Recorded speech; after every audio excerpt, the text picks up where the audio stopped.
നടി ഷീല എല്ലാവർക്കും മലയാളികൾക്ക് എല്ലാവർക്കും ഒരുപാട് ഇഷ്ടപ്പെട്ട ഒരു നടിയാണ് ഷീല. ഷീല ജന്മം കൊണ്ട് തൃശ്ശൂർകാരിയാണെങ്കിലും കർമ്മം കൊണ്ട് അല്ല, എന്താ വെച്ചാൽ ജനിച്ച് പറഞ്ഞ് പോയതാണ്. അപ്പോൾ ഷീലയ്ക്ക് ശരിക്കും പറഞ്ഞു കഴിഞ്ഞാൽ നമ്മുടെ ഒരു ആഗ്രഹമുണ്ട്. ആ ആഗ്രഹം മൂപ്പര് പല ഇൻ്റർവ്യൂവിലും കാര്യങ്ങളൊക്കെ മൂപ്പര് പറഞ്ഞിട്ടുള്ളതാണ്.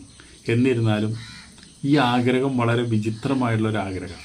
ഒരു ക്രിസ്ത്യാനിയായ നമ്മുടെ ഷീല പറയണത് എന്താണെന്ന് വെച്ചിട്ടുണ്ടെങ്കിൽ, ഞാൻ മരിച്ചാൽ എൻ്റെ ശരീരം പുഴുക്കൾക്ക് തിന്നാൻ കൊടുക്കരുത്.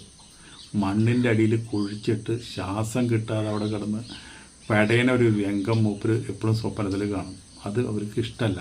കാരണം എന്താണെന്ന് വെച്ചിട്ടുണ്ടെങ്കിൽ, ഹൈന്ദവ ആചാരപ്രകാരം ദഹിപ്പിക്കണം എന്നാണ് ഷീല പറയണത്. അതിലൊറ്റടിക്ക് ദഹിപ്പിച്ച് കഴിഞ്ഞ് കഴിഞ്ഞാൽ പ്രശ്നം തീർന്നു.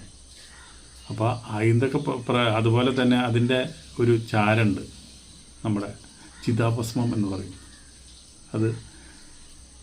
ആ ചിതാഭസ്മം കൊണ്ടുവന്നിട്ട് ഭാരതപ്പുഴയിൽ ഒഴുക്കണമെന്നാണ് പറയുന്നത്. എന്തായാലും ആഗ്രഹം. ഇതൊക്കെ മരിച്ചു കഴിഞ്ഞാൽ ചിലപ്പോൾ ഇതിങ്ങനെയൊന്നും കിട്ടിയില്ല എന്ന് വരും, ചെയ്തില്ല എന്ന് വരും. മരിച്ചു കഴിഞ്ഞാൽ പിന്നെ നമുക്കൊന്നും പറയാൻ പറ്റില്ല, ഒന്നും ചെയ്യാൻ പറ്റില്ല. അവിടെ കൂടുന്ന 10 ആൾക്കാരുടെ തീരുമാനമാണ് പിന്നെ നടക്കുക. നമുക്ക് ചേതനയേറ്റ ശരീരമാണ്, ഒന്നും പ്രതികരിക്കാൻ പറ്റില്ല. അപ്പോൾ എന്തുണ്ടായി, ഷീല അതിനൊരു മറുമരുന്ന് അരച്ചു വെച്ചിട്ടാണ് പോയത്. എന്നെ മരിച്ചാൽ ഹൈന്ദവ ആചാരപ്രകാരം എല്ലാ കർമ്മങ്ങളും ചെയ്യണമെന്ന് പറഞ്ഞുകൊണ്ട് ഒരു മരണപത്രം എഴുതി വച്ചിരിക്കുന്നത്. സ്വത്തുക്കൾ എഴുതി വയ്ക്കുന്ന പോലെ ഒരു മരണപത്രം എഴുതി വച്ചിരിക്കുന്നത്. അപ്പോൾ അതുകൊണ്ട് ഷീലയ്ക്ക് ധൈര്യമായിട്ട് മരിക്കാം. ഇവിടെ ഷീലനെ ദഹിപ്പിക്കും, ചിതാഭസ്മം കൊണ്ടുവന്ന് ഭാരതപ്പുഴയിൽ ഒഴുക്കും. ഒരാളും ജീവിച്ചിരിക്കുമ്പോൾ ആളുടെ ആഗ്രഹങ്ങളുണ്ട്. ആ ആഗ്രഹങ്ങൾ സാധിക്കേണ്ടത് ആ വ്യക്തി മരിച്ച അതിൻ്റെ പിന്തുടർച്ചക്കാരാണ് ചെയ്യേണ്ടത്. പക്ഷേ ഇവിടെ പലരും അത് ചെയ്യാറില്ല. അവർക്ക് തോന്നിയ പോലെ അവർ ചെയ്യണത്.